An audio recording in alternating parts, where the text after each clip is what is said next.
자, 엄근진 기자와 함께하는 대우잼 뉴스.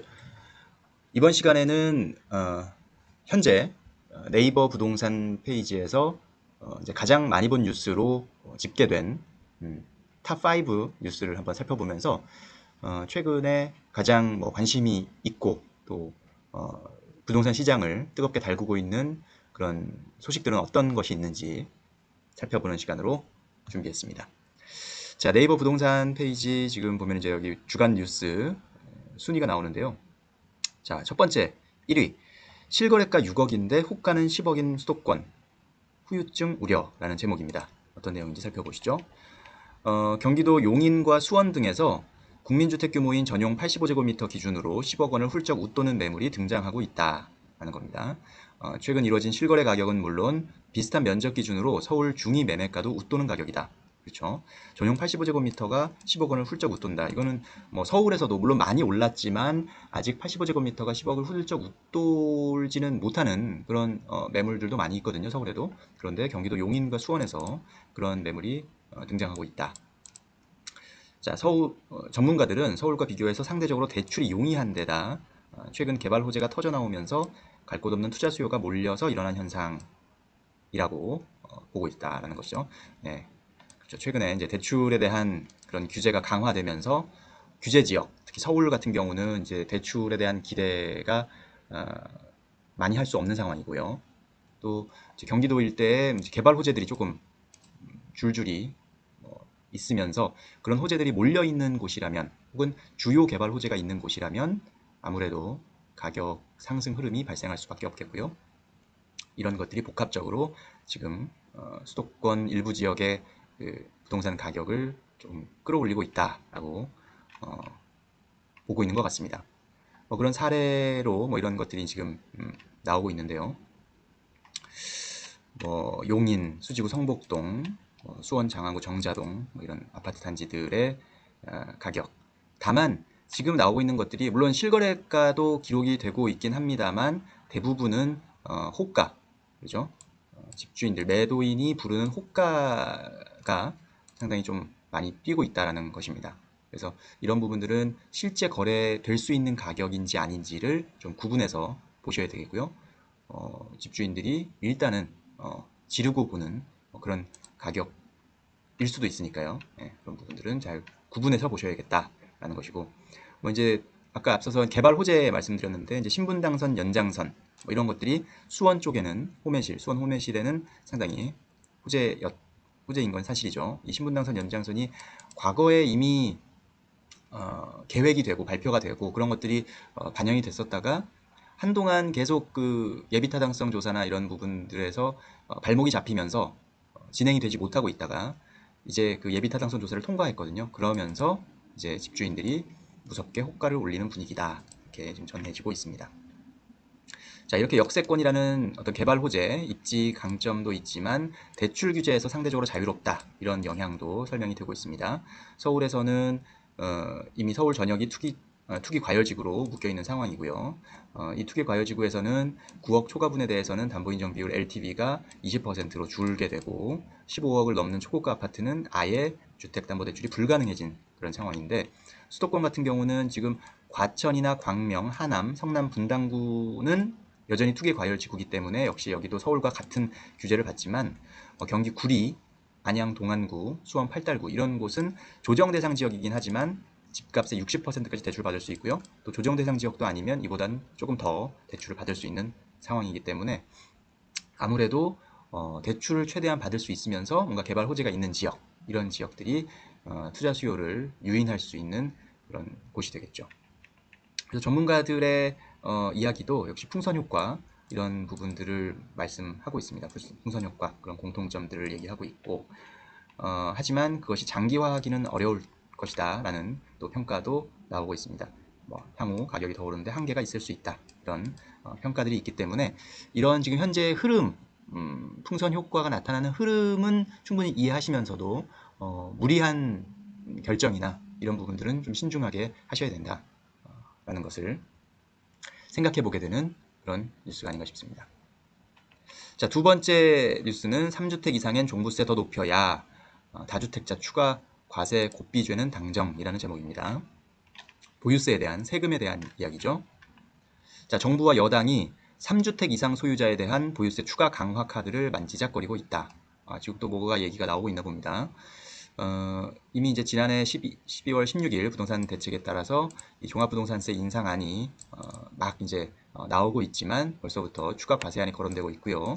이런 것들이 앞으로의 집값도 그리고 총선 이런 데도 영향을 미칠 것으로 지금 보이고 있습니다.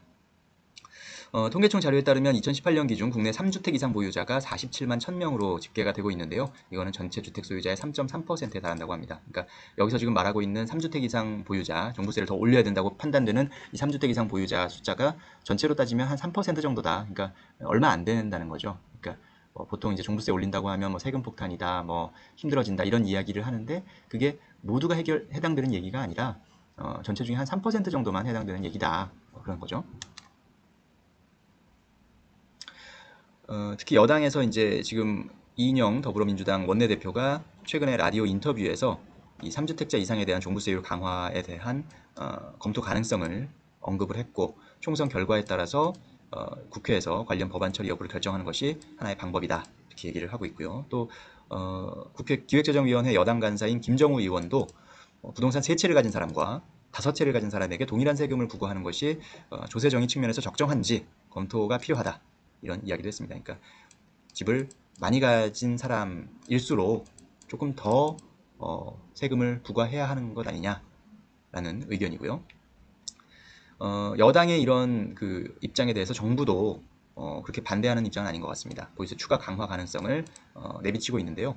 홍남기 부총리 겸 기획재정부 장관은 역시 그 최근 강연에서 경제협력개발기구 OECD 국가와 비교하면 우리나라 보유세가 굉장히 낮다라고 말하면서 이 보유세 올릴 수 있는 여지가 충분히 있다라는 뉘앙스를 전달했습니다. 다만 이걸 당장 하겠다는 그런 뭐 표현은 없었으니까요. 일단 방향성에 대한 원론적인 이야기라는 것이 기재부의 설명이고요. 보유세와 관련해서 현재 준비하고 있는 것은 없다. 시장 상황을 모니터링하고 있다. 역시 이것이 정부의 일단 공식적인 입장입니다. 이 얘기는 올릴 수 있다라는 얘기죠. 만약에 이런 생각을 전혀 안 했다면 근거 없는 이야기고 사실 무근이다 이렇게 이제 답변했겠지만 그렇지 않은 것을 보면 충분히 올릴 여지가 있다라는 것이고요. 실제 이제 인상은 종부세법 개정안이 통과된 후에 추진될 전망으로 나오고 있습니다. 자, 이제 그럼 앞으로 이렇게 보유세가 올라가게 되면 얼마나 올라갈 것이냐 봤더니 2017년, 18년, 19년, 2020년 지금 그래프가 보유세, 종합부동산세 이렇게 우상향하는 것을 보실 수가 있습니다. 종부세법 개정안대로라면 이제 그렇게 다주택자의 세부담이 크게 늘어날 수 있다는 것이고요. 다만 이렇게 보유세를 강화하는 것이 과연 어떤 결과로 나타날 것이냐 이건 또 별개의 문제죠. 그러니까 어떤 조세 정의 차원에서 생각하고 있는 것과 그걸로 인해서 어떤 또 후폭풍 어떤 효과가 발생할 것인지는 또 다른 문제인데 전문가들은 집값과 전세값으로 부담이 전가될 가능성에 대해서도 생각을 해야 된다라는 겁니다. 이론에 따르면 보유세는 최초에 올릴 때만 효과를 거둘 뿐 장기적으로는 세금 인상분을 가격에 반영하기 때문에 이게 공급에 미치는 영향은 미미하다. 이런 평가도 있는 상황입니다. 이런 것들을 좀 감안을 해야 하지 않나 싶네요. 자, 많이 본 뉴스 3위. 이번에는 전월세 가격에 대한 소식이네요. 전국 전세값 약세, 세입자들 반긋, 월세는 전남 빼고 전부 하락. 네. 자, 지난해 부동산 경기가 침체된 지방뿐 아니라 서울도 전월세 가격이 주춤해서 전국적으로 14년 만에 하락세로 전환됐다. 작년에 전월세 가격에 대한 뉴스네요. 통계청 소비자물가 조사 결과인데요. 지난해 집세 지수가 전년 대비 0.1% 하락한 걸로 나타났고요. 전국 집세 지수가 하락한 것은 14년 만에 결과라고 합니다. 물론 이게 전국이기 때문에 지역별로는 차이가 있을 수 있습니다. 월세는 2018년, 2019년 연속 떨어졌고요. 전세는 0.2% 상승했는데 상승폭 자체는 가장 작았고 그러니까 전세와 월세를 합쳤을 때는 0.1% 하락했다 이렇게 보시면 되겠습니다. 서울은 역시 서울은 그래도 상승했네요. 상승하긴 했지만 상승폭이 가장 작았다. 이런 것들이 좀 의미가 있는 것이고요. 집세 하락이 가장 두드러지는 곳은 울산이다. 울산이 좀 많이 떨어졌고 부산도 내렸고 대전, 대구 등도 집세가 내렸다. 경기도도 내렸다. 경남 내렸다. 대부분 많은 지역이 내렸고 전세값이 상승한 지역은 서울, 인천, 광주, 강원, 전북, 전남. 월세가 상승한 지역은 전남이 유일했다라고 결과가 나왔습니다. 자, 전월세 가격에 대한 작년 2019년에 대한 그런 통계 결과이고요. 자, 이번에 많이 본 뉴스 4위 이제 올해 집값에 대한 전망을 정리한 기사네요. 풍선 효과 대 세 부담, 엇갈린 수도권 집값 전망, 하반기 분수령. 네. 자, 수도권 집값 전망을 내놓은 기관들이 있는데 좀 엇갈리고 있다라는 것이고요. 내용을 살펴보겠습니다. 자, 수도권 집값 전망에 대해서 정부 산하 공기업과 민간 연구기관의 분석이 서로 엇갈린다. 이제 정부 산하 공기업이라고 하면 대표적으로 감정원이죠. 감정원은 수도권 집값이 0.8% 하락할 것이다. 올해 한 해 동안 이렇게 내다보고 있고요. 반면에 주택산업연구원, 민간 연구기관인 주택산업연구원은 0.8% 상승할 것이다. 이렇게 전망을 하고 있습니다. 이 판단은 이제 좀 차이가 이제 근거에서의 차이가 있는데요. 일단은 감정원은 1216 부동산 대책에 따른 매수 심리 위축을 근거의 하나로 들었고요. 그다음에 갈수록 세금 부담이 커지고 있다는 점, 이런 점들도 집값 하락의 하나의 요인이다 이렇게 보고 있는 겁니다. 보유세 부담 수준이 계속 늘어날 것이다. 그렇고 그런 걸 가정했을 때 0.8% 수도권 집값이 하락할 것이다 이렇게 예상하고 있고요. 반면 주사년 주택산업연구원 같은 경우는 여전히 부동산 시장을 자극할 재료들이 많이 있다 이렇게 보고 있습니다. 다만 이제 앞서서 감정원이 생각했던 그런 근거들도 있기 때문에 예전 같은 급등세는 없겠지만 하지만 아직까지는 재료들이 조금 있다. 서울로는 계속해서 꾸준히 대기 수요가 존재하고 있고 또 공급 부족에 대한 불안 심리가 아직 사그라들지 못하고 있고 학군 수요 또 시중의 유동성이 풍부한 상황, 이런 것들은 집값 상승을 불러올 수 있는 그런 변수로 매년 꼽히고 있는 그런 것들이죠.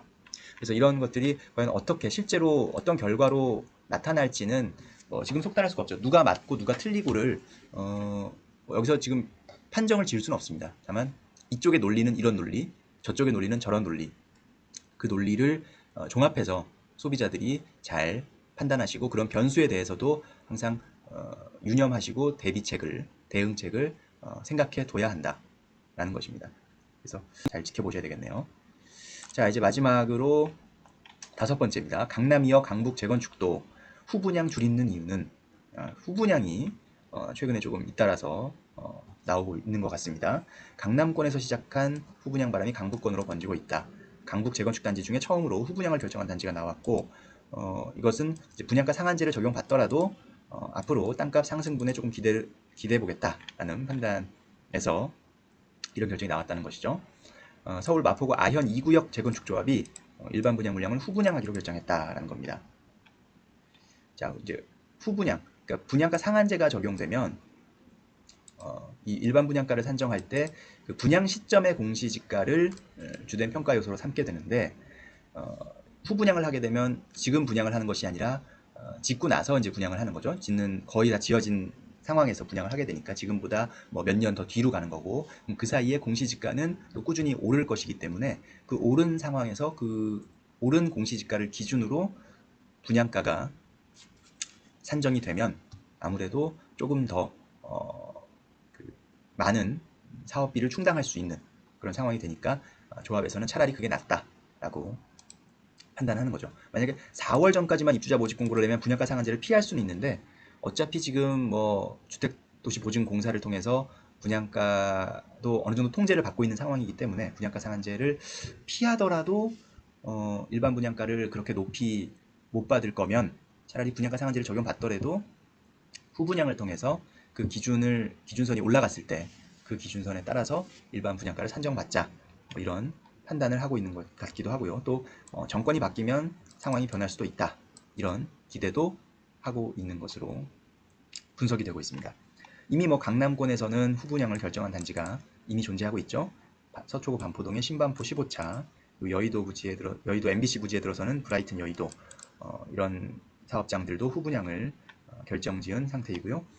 잠실 진주아파트 미성 크로바 여기도 후분양으로 지금 가닥을 잡고 있는 상황이라고 합니다. 자, 정부가 이제 지난 12월 16일 부동산 대책을 발표하면서 민간택지 분양가 상한제 적용 지역을 확대했고요. 그러면서 분양가 상한제가 더 많이 적용될 그런 상황입니다. 그러다 보니까 이제 후분양을 생각하고 있고 결정한 그런 사업장들도 점점 생기고 있고 더 많아질 것이라는 판단이 나오고 있습니다. 앞서 말씀드렸던 것처럼 일부 현장은 이제 앞서 말씀드린 것처럼 정권이 바뀌면 상황이 바뀔 것이다 라는 기대에 분양을 미루는 현장들도 존재하고 있다 라고 이야기가 나오고 있습니다. 자, 엄근진 기자와 함께하는 대우잼 뉴스. 최근에 부동산 시장에 가장 많이 읽히고 있는 뉴스들이 어떤 것이 있는지, 부동산 시장 참가자들이 어떤 뉴스에 관심을 갖고 있는지를 한번 살펴봤습니다. 이런 부분들을 유념해 두시고 또 부동산 시장을 바라보셨으면 좋겠습니다. 감사합니다.